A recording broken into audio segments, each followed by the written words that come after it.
Left to save 30 to 60% on a $2 million jewelry collection at all area Robinson Jewelry Stores. Yeah, I wanted to buy a ring for Estelle 1 year to reconfirm our vows. I get a little choked up when I talk about diamonds. I'll never forget how Estelle looked. It was a springtime day such as today. We went to the jewelry store and I got recognized. The guy there said, "Hey, Grease, how are you? Hobble. Maybe the lady would like to try on a special diamond we've imported for the Sheik of Arabic." And I looked at the size of that thing. I said, "No, that's a little rich for my blood." She said, "Oh, let me put it on." That was the mistake I made.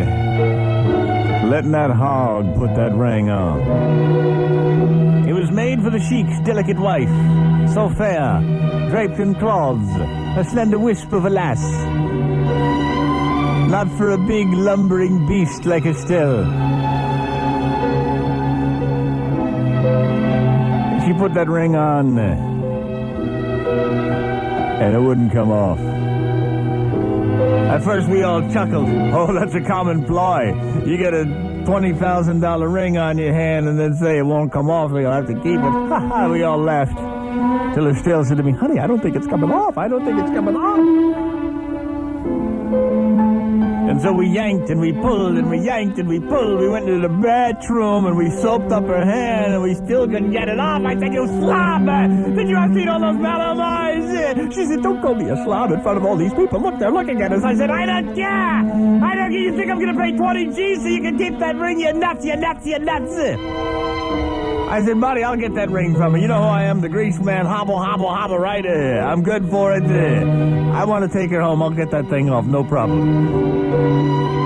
Well, they were a little disconcerted at the store.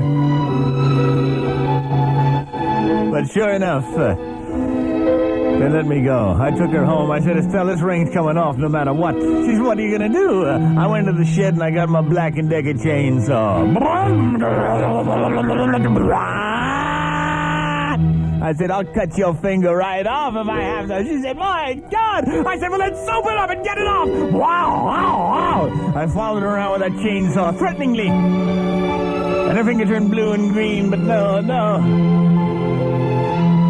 I said, "Well, I told those guys I'd be back by 4 o'clock, and I will be back by 4 o'clock. Let me tell you something, Estelle. You better have that ring off. I don't care what you do.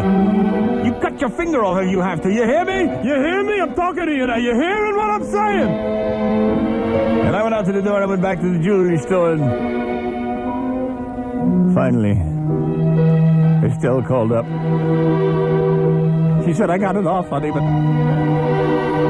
it's lodged." I said, "Oh my God, how am I going to tell the guy?" The jewelry store guy came over and said, "What's the matter?" I said, "It's off." He said, "Thank God." I said, "But it's lodged." She said she had given up trying when she started picking, and he said, "I've heard this story before." He said, "I've heard this story before. People get terrified. They get a ring stuck on their finger. They can't get it off, and then later on when they're picking their nose, the ring becomes somehow lubricated with mucosa and can get actually lodged in the nasal passages." He said, "Don't worry. I'll call the ear, nose, and throat guy, have him meet us down here. Tell her to get on the way." I said, "Okay, Estelle, come on." "What? It's what? Uh-huh. Yeah." I put my hand over the phone. I said to the jeweler, "Buddy, you better call the proctologist." Hey, when it comes to crazy, this man wrote the book. He'll be signing autographs immediately after the show. Greaseman on DC 101. I mean, really? Yeah.